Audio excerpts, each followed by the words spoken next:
السلام علیکم ورحمۃ اللہ وبرکاتہ۔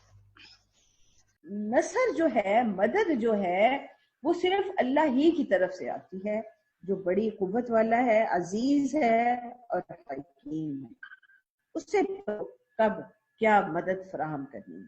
لِيَقْطَعَ طَرَفًا مِنَ الَّذِينَ كَفَرُوا، اور ایسا وہ اس لیے کرتے ہیں تاکہ کفر کی راہ چلنے والوں کا ایک بازو کاٹ دیں۔ لِيَقْطَعَ طَرَفًا مِنَ الَّذِينَ كَفَرُوا أَوْ يَكْبِتَهُمْ فَيَنْقَلِبُوا خَائِبِينَ، یا ان کو ایسی ذلت سے دوچار کرے کہ وہ نامراد ہو کر پسپا ہو جائیں۔ قوت کے جو ذرائع ہیں یا جو اسباب انسان فراہم کرتا ہے ایسے مقابلوں میں، وہ افراد ہوتے ہیں، مال ہوتا ہے، ہتھیار ہوتے ہیں، اور ایک کوئی زمین ہے جس پر اقتدار حاصل ہے، اور اس کے بلبوتے پر قومیں جو ہیں وہ دوسروں سے ٹکر لیتی ہیں۔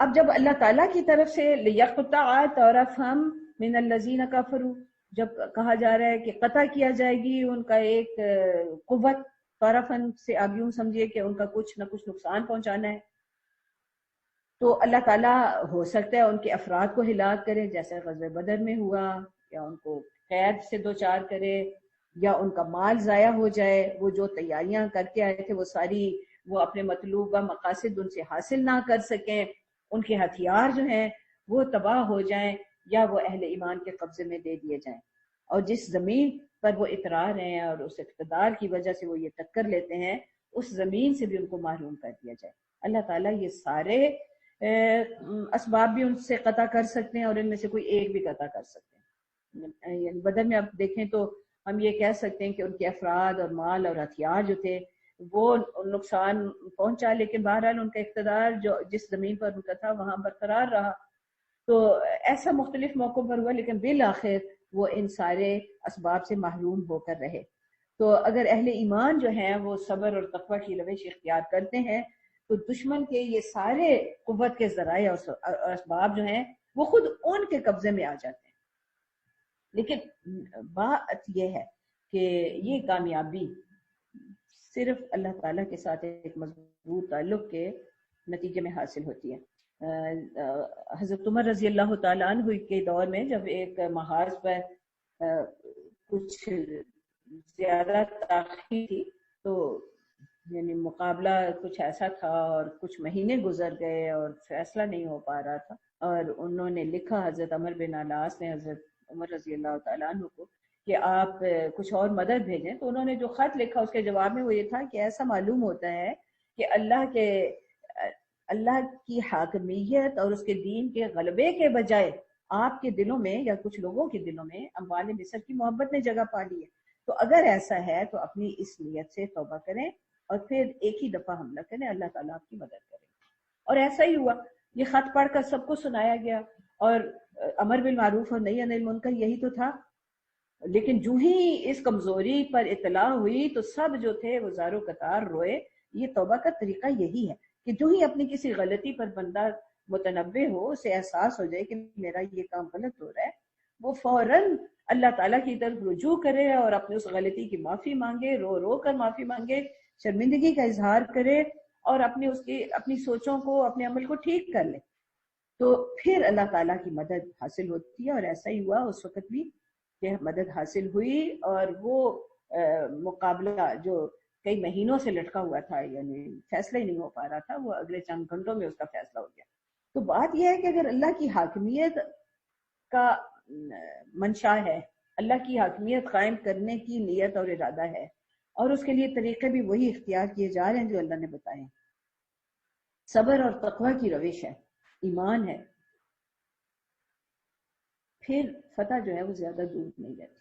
کامیابی کے کچھ تو ظاہری اسباب ہوتے ہیں، یہ باطنی اسباب پہ ہماری نظر نہیں رہتی ہے اکثر، یعنی ظاہری اسباب تو یہ ہیں۔ اور اس معاملے میں بھی نبی صلی اللہ علیہ وسلم نے بہترین حکمت عملی ہمیشہ اختیار فرمائی۔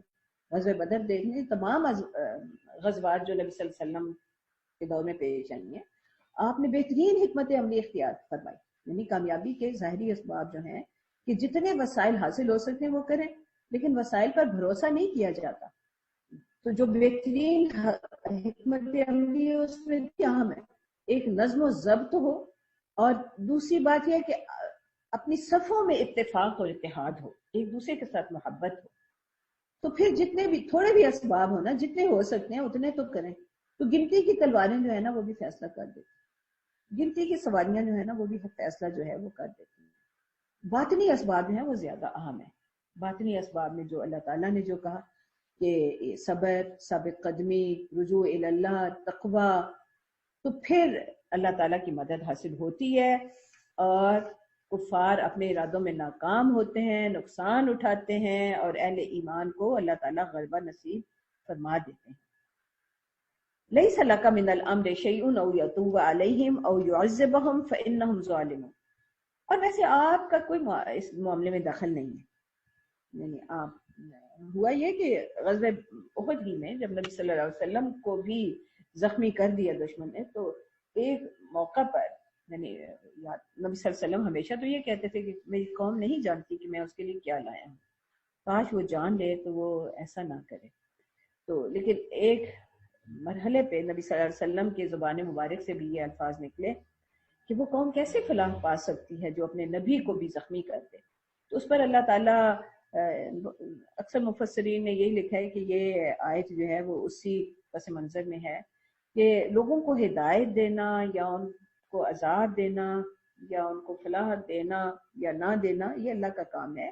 اس میں آپ کے اختیار، آپ کا کوئی اختیار نہیں. لیس لک من الامر شیء، ہدایت اور عذاب کا فیصلہ کرنا یہ اللہ کا کام ہے. اور وہ چاہے او یتوب علیہم، ان پر مہربانی کر دے یعنی انہیں ہدایت کی طرف لے آئے، او یعذبہم یا انہیں عذاب دے، فإنہم ظالمون، اور سزا دے تو اس لیے کہ وہ تو ہیں ظالم. یعنی یہ فیصلہ اللہ خود کریں گے. تو اس لیے ہمیشہ ہمیں جو ہے نا دشمن کے معاملے میں بھی محتاط ہی الفاظ رکھنے چاہیے. ہو سکتا ہے کل وہ ہم سے اچھے مسلمان بن جائیں، ایمان لے آئیں، اور اللہ تعالیٰ ان کے ذریعے اپنے دین کو غلبہ عطا فرما دے. ہر وہ بندہ جو ہمیں آج اچھا نہیں لگ رہا اس لیے کہ وہ بہت ہی اللہ کے دین کا دشمن ہے، تو ہو سکتا ہے کل کو اسی کو اللہ تعالیٰ ہدایت نصیب کر دے. اللہ کے اختیار میں ہے. اللہ تعالیٰ کے اپنے بھی ہیں سنتیں کہ وہ کس کو ہدایت دیتے ہیں کس کو نہیں دیتے، لیکن بہرحال ہمیں تو نیتوں کا نہیں پتہ ہوتا، کسی لمحے بھی اللہ تعالیٰ کسی کو بدل سکتے ہیں. تو وَلِلَّهِ مَا فِي السَّمَاوَاتِ وَمَا فِي الْأَرْضِ، ساری کائنات پہ غلبہ تو اللہ کو ہے، کنٹرول تو اللہ کا ہے. یغفر لمن یشاء ویعذب من یشاء، وہ جسے چاہے مغفرت کر دے اور جس کو چاہے عذاب دے. واللہ غفور الرحیم، اللہ تعالیٰ کا ایک مقرر ضابطہ تو ضرور ہے مغفرت اور عذاب کا. ویسے ان کی اتھارٹی، ان کا اختیار، ان کا اقتدار اتنا غالب ہے کہ وہ چاہیں تو ساروں کو مغفرت کر کے جنت میں پہنچا دیں، تو کوئی ان سے پوچھنے والا تو نہیں ہے کہ آپ نے سب کو کیوں معاف کر دی، اور اگر سب کو عذاب دیں تب بھی کوئی ان سے پوچھنے والا ہے. یعنی لیکن اس کے باوجود اللہ تعالیٰ جو ہیں جو بھی ان سے مغفرت کا طالب ہوتا ہے وہ اس کی مغفرت فرماتے ہیں. وہ غفور الرحیم ہیں. یہاں پہ ان دو صفات کا خاص طور پہ جو ذکر ہے وہ یہ کہ بہرحال اللہ تعالیٰ کی غالب صفات یہی ہیں. اب اگلا جو رکوع ہے خاص طور پہ غزوہ احد کے معاملات کا کچھ تبصرہ ہے. یا ایھا الذین آمنوا لا تأکلوا الربا اضعافا مضاعفا واتقوا اللہ لعلکم تفلحون، اے لوگوں جو ایمان لائے ہو یہ بڑھتا چڑھتا سود کھانا چھوڑ دو. اس کا مطلب یہ نہیں ہے کہ وہ کوئی ان میں سود خور لوگ تھے صحابہ کرام میں، اللہ کے فضل سے ان میں تو کوئی ایسا نہیں تھا، لیکن یہ مال کی محبت کی طرف ایک اشارہ ہے کہ مال کی محبت ذرا برابر دل میں جگہ نہیں پانی چاہیے. ربا کی اصل جو ہے وہ مال کی محبت ہے. میں یہ چاہتی ہوں کہ میرا مال بڑھے اور وہ ایک طریقہ ربا کا بھی میں اختیار کر لوں، یعنی اس میں مجھے حرام اور حلال کی تمیز نہیں رہتی. تو اس چیز پر متنبہ کیا جا رہا ہے کہ یہ تم نہ کرنا. یعنی جو راستے صبر اور تقوی کے راستے میں جو چیزیں رکاوٹ بنتی ہیں بار بار یہ یاد جاری کہ وہ اولاد اور مال کی محبت ہے. تو یہاں پہ خاص طور پر سب سے پہلے اسی کا تذکرہ فرمایا، واتقوا النار التی اعدت للکافرین، اپنے آپ کو بچاؤ اس آگ سے جو کافروں کے لیے تیار کی گئی ہے، اللہ کے نافرمانوں کے لیے، اللہ کے احکام کو ترک کرنے والوں کے لیے تیار کی گئی ہے. وَأَطِیعُوا اللَّهَ وَالرَّسُولَ لَعَلَّکُمْ تُرْحَمُونَ، ہر حال میں اللہ اور اس کے رسول کی اطاعت کرنا تاکہ شاید کہ تم پر مہربانی کی جائے. وَسَارِعُوا إِلَى مَغْفِرَةٍ مِّن رَّبِّكُمْ وَجَنَّةٍ عَرْضُهَا السَّمَاوَاتُ وَالْأَرْضُ أُعِدَّتْ لِلْمُتَّقِينَ، اور سرعت دکھاؤ، تیزی دکھاؤ اپنے رب کی طرف سے مغفرت کے حصول کے لیے، اور کیونکہ اس کے نتیجے ہی میں وہ جنت تمہیں ملے گی جس کا عرض آسمانوں اور زمین کے برابر ہے، اور یہ متقین کے لیے تیار کی گئی، تقوی والوں کے لیے تیار کی گئی۔ اللہ تعالیٰ ہر وقت ہمیں یہ یاد دہانی کراتے ہیں کہ تم نے اعلیٰ ترین، یعنی تم منیمم کم سے کم درجے پہ نہ رہنا، ایمان کے اعلیٰ ترین درجے کو حاصل کرو، تقوی کا درجہ حاصل کرو، اس لیے وہی درجہ ہے جس سے تم اس وسیع و عریض جنت کے مالک بن سکتے ہو۔ الذین، یہ کون لوگ ہیں؟ تقوی والوں کی صفات اب کچھ بتائی گئی ہیں۔ الذین ینفقون فی السراء والضراء والکاظمین الغیظ والعافین عن الناس واللہ یحب المحسنین۔ یہ وہ لوگ ہیں جو چھپ کے بھی اللہ کے راستے میں خرچ کرتے ہیں اور اپنی تکلیف کی حالت میں بھی اللہ کے راستے میں خرچ کرتے ہیں۔ تکلیف کا ضرہ مطلب یہ وہ خود اس مال کے محتاج ہوتے ہیں، خود ضرورت مند ہوتے ہیں، پھر بھی اس کو اللہ کے راستے میں خرچ کرتے ہیں۔ اور ہم ہمیشہ یہ بات کرتے ہیں کہ نفاق جو ہے، اللہ تعالیٰ کے راستے میں انفاق جو ہے، یہ صرف کوئی مال کا انفاق نہیں، وہ ضرور ہے، مال کا خرچ کرنا بھی مراد ہے، لیکن اپنے اوقات اور اپنی صلاحیتوں کو لگانا یہ بھی انفاق فی سبیل اللہ ہے، اللہ اگر یہ اللہ کے راستے میں لگائی جا رہی ہے، اور ہم اس میں ہر حال میں اس کو خرچ کرتے ہیں، چاہے خوشحال ہوں یا بدحال، یعنی فی السراء والضراء، خوشی سے بھی اچھا تب بھی، والضراء، اور جب یعنی خود ہم ضرورت مند ہوں یا خود کسی تکلیف بھی اٹھانا پڑے تب بھی ہم اپنے اوقات، اپنی صلاحیتیں اور اپنے مال اللہ ہی کے راستے میں خرچ کرنے کو تیار رہتے ہیں۔ یہ پہلی صفت تقوی والوں کی۔ دوسری یہ ہے کہ جب انہیں کسی پر غصہ آتا ہے تو کاظمین الغیظ، وہ اپنے غصے کو کنٹرول کرتے ہیں، غصے کو قابو میں رکھتے ہیں۔ غصہ جو ہے یہ اللہ تعالیٰ کی مہربانیوں میں سے ایک مہربانی ہے، اللہ تعالیٰ کی نعمتوں میں سے ایک نعمت ہے، اس لیے کہ غلط بات پر غصہ آنا عین فطری ہے، لیکن اب اس غصے پر میرا طرز عمل کیا ہونا چاہیے، یہ اب سیکھنے والی بات یہ ہے، اس کو کاظمین کہتے ہیں۔ یعنی اگر غلط کام ہو رہا ہے، اللہ کی نافرمانی کا کام ہو رہا ہے، اگر مجھے غصہ ہی نہ آئے تو میں نہیں انل منکر کا فریضہ نہیں ادا کر سکتی۔ تو کاظمین الغیظ وہ لوگ ہیں جو اپنے جذبات کو قابو میں رکھتے ہیں، اس کو اپنی ذات کا انتقام لینے کا سبب نہیں بناتے، ذریعہ نہیں بناتے، اور اس کو اللہ تعالیٰ کے دین کے نفاذ کا ذریعہ بنا لیتے ہیں۔ والعافین عن الناس، اور وہ لوگوں کے ساتھ عفو و درگزر کا معاملہ کرتے ہیں۔ یہ اپنے انفرادی سطح بھی، اپنے ذاتی معاملات میں بھی اور اجتماعی معاملات میں بھی یہ رویے جو ہیں وہ اختیار کرنے ہیں۔ اب نبی صلی اللہ علیہ وسلم کا اسوہ مبارکہ جو ہے وہ ہمارے سامنے ہے، کس طرح انہوں نے اپنے دشمنوں کے ساتھ معاملہ کیا، کبھی انہوں نے انتقامی رویہ اختیار نہیں کیا، نہ ذاتی انتقام کا بھی کبھی نشانہ نہیں بنایا کسی کو، اور بھائی جن لوگوں نے بڑی بڑی دشمنیاں پوری امت کے ساتھ کی، امت مسلمہ کے ساتھ کی، دین اسلام کے ساتھ کی، ان پر بھی جب اللہ تعالیٰ نے ان کو پورا قابو عطا فرمایا تو تب بھی انہوں نے یہی کہا، بھی انہوں نے ایمان کا تو اس وقت اعلان نہیں کیا تھا، لیکن جب وہ سب سامنے تھے اور جو چاہے نبی صلی اللہ علیہ وسلم کے ساتھ معاملہ کر سکتے تھے، لیکن اس وقت بھی اللہ تعالیٰ نے اللہ کے حکم سے انہوں نے یہی کہا، لا تثریب علیکم اليوم، آج کے دن تم پر کوئی گرفت نہیں۔ عافین عن الناس، یہ ایسے صفت ہے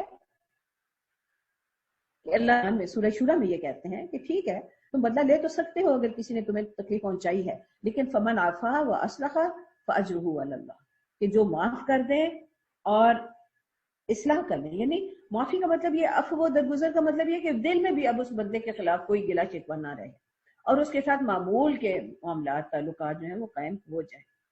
تو جو ایسا معاملہ اختیار کرتا ہے تو اس کا اجر پھر اللہ کے ذمہ ہے۔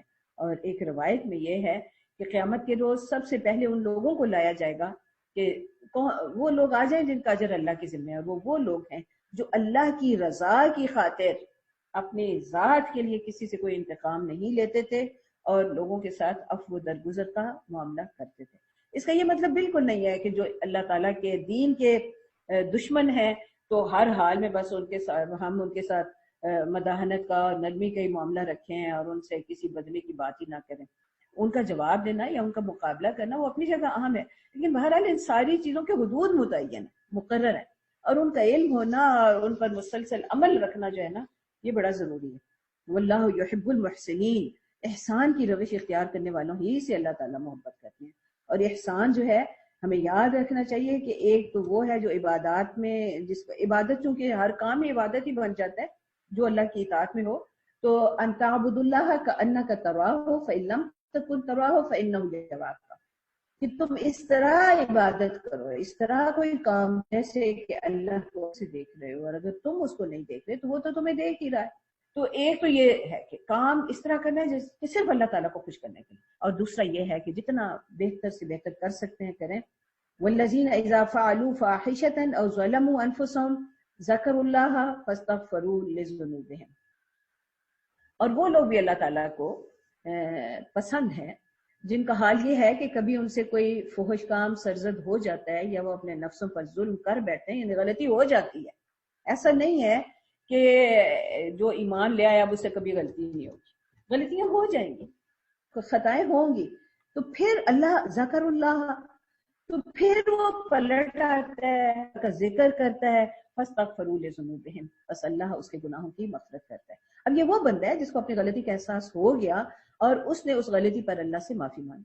اب ایک دوسرا شخص ہے جس کو اپنی غلطیوں کو پہچاننے کی توفیق ہی نہیں، جو اپنی غلطیوں کو پہچان ہی نہیں پاتا، تو ایسے شخص، ایسے لوگوں ہی کے لیے جو کل آئے تھا زیر بحث تھی کہ جو لوگ کفر کے رویے پر چلتے ہیں اور کفر میں پڑتے ہی چلے جاتے ہیں تو پھر ان کی توبہ قبول نہیں ہوتی.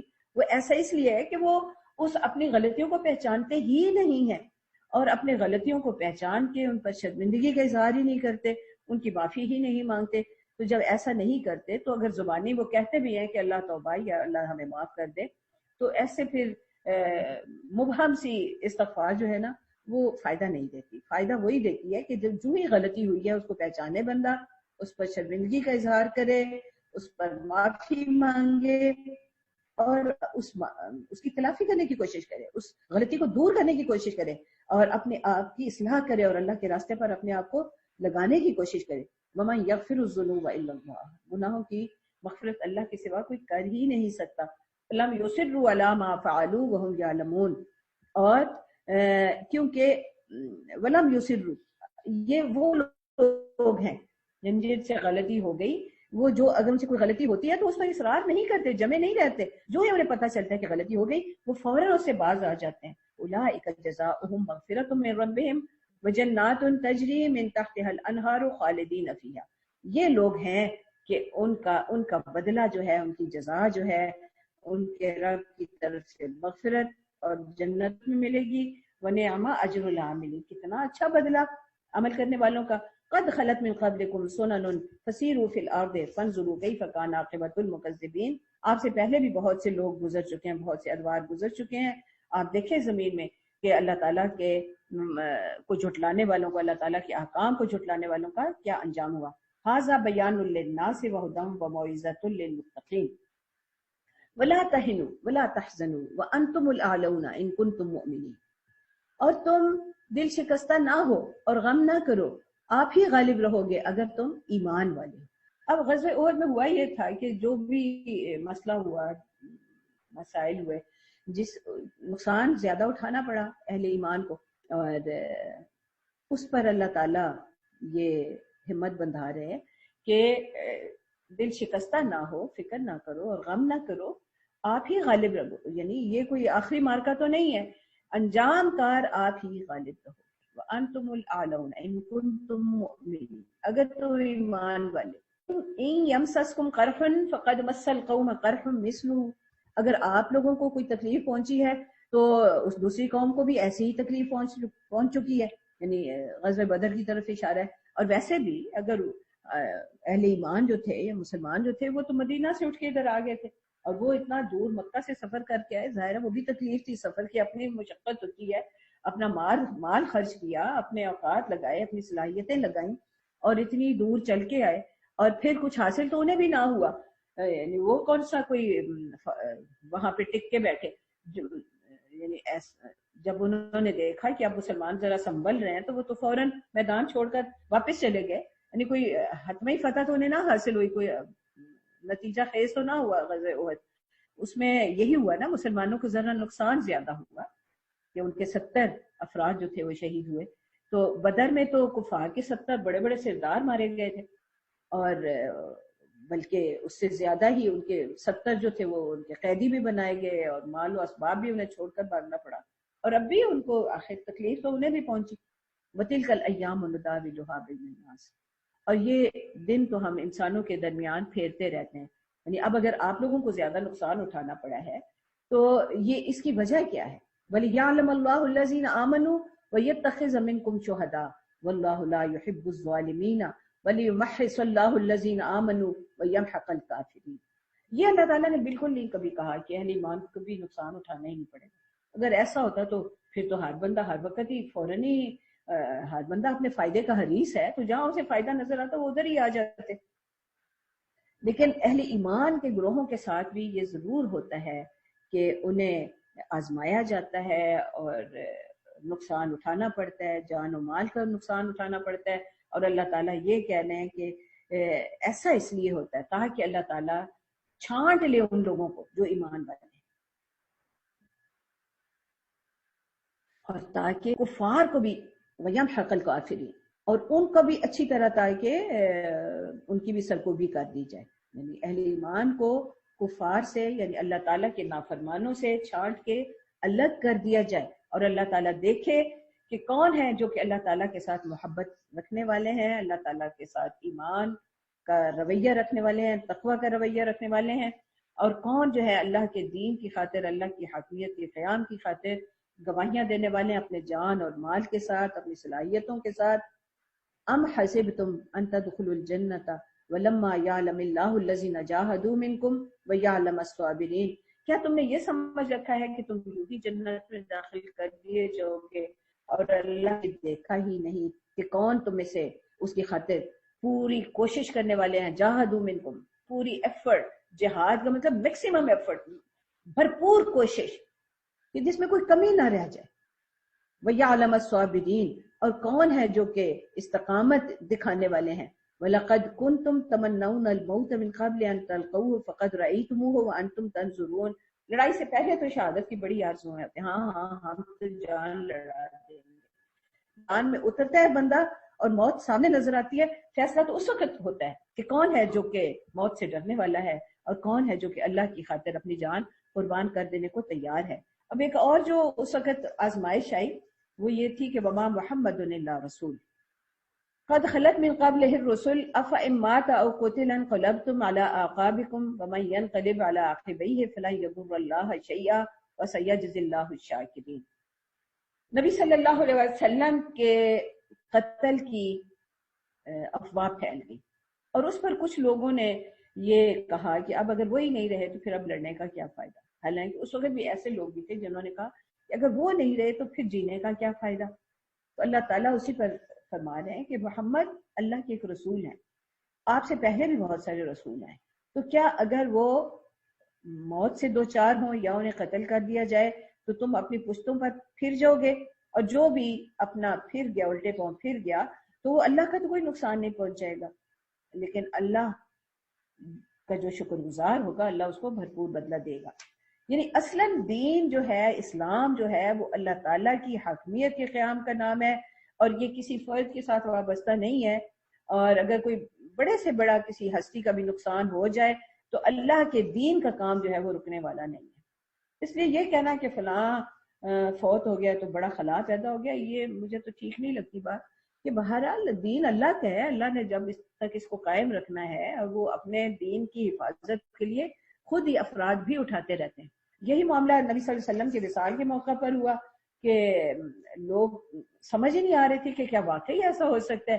اس وقت حضرت ابو بکر رضی اللہ تعالیٰ عنہ نے یہی آیت پڑھی، تو حضرت عمر بھی کہتے ہیں کہ تب مجھے لگا کہ ایسے لگا کہ جیسی آیت پہلی دفعہ نازل ہوئی ہے، اور تب یقین آیا۔ وما کان لنفس ان تموت الا باذن اللہ کتابا مؤجلا، کوئی نفس اللہ کے حکم کے بغیر موت سے دو چار نہیں ہو، اسی وقت شدہ وقت ہوتا ہے۔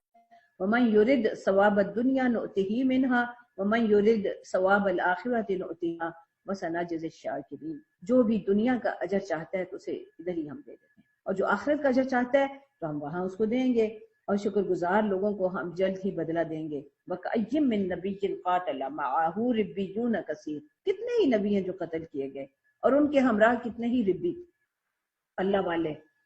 فما وهنوا لما اصابهم في سبيل الله وما ضعفوا وما استكانوا والله يحب الصابرين. لیکن یہ جانوں کا نقصان اس نے ان کے اندر کوئی کمزوری پیدا نہیں کی، نہ وہن ہوا، جو مصیبت ان پر آئی اللہ کے راستے میں اس پر ان کے دلوں میں وہن نہیں پیدا ہوا، نہ وہ کمزور پڑے. وما ضعفوا وما استكانوا، نہ ان میں ذوق پیدا ہوا اور نہ وہ اس کام سے باز آئے بلکہ مسلسل کرتے رہے. واللہ هو يحب الصابرين. وما كان قولهم الا ان قالوا ربنا اغفر لنا ذنوبنا واسرافنا في امرنا وثبت اقدامنا وانصرنا على القوم الكافرين. فآتاهم الله ثواب الدنيا وحسن ثواب الاخرة والله يحب المحسنين. اور ان لوگوں کی دعا یہی تھی، یہ تقریباً وہی دعا ہے جیسے ربنا افرغ علینا صبرا وثبت اقدامنا وانصرنا علی القوم الکافرین، جیسی حضرت طالوت علیہ السلام کے ساتھیوں نے کی. تو اہل ایمان تو میدان کارزار میں جب بھی کوئی معرکہ ایسا ہوتا ہے تو اس میں ایسی ہی دعائیں کرتے ہیں، ربنا اغفر لنا ذنوبنا واسرافنا فی امرنا، اے ہمارے رب ہمارے کوتاہیوں سے مغفرت فرمائیے، ہمارے گناہوں سے مغفرت فرما دیجیے. واسرافنا فی امرنا، اور جو ہم نے اپنے معاملات میں حد سے گزرے اس پر ہماری مغفرت فرمائیے. وثبت اقدامنا، اور ہمیں ثابت قدم رکھیے. وانصرنا علی القوم الکافرین.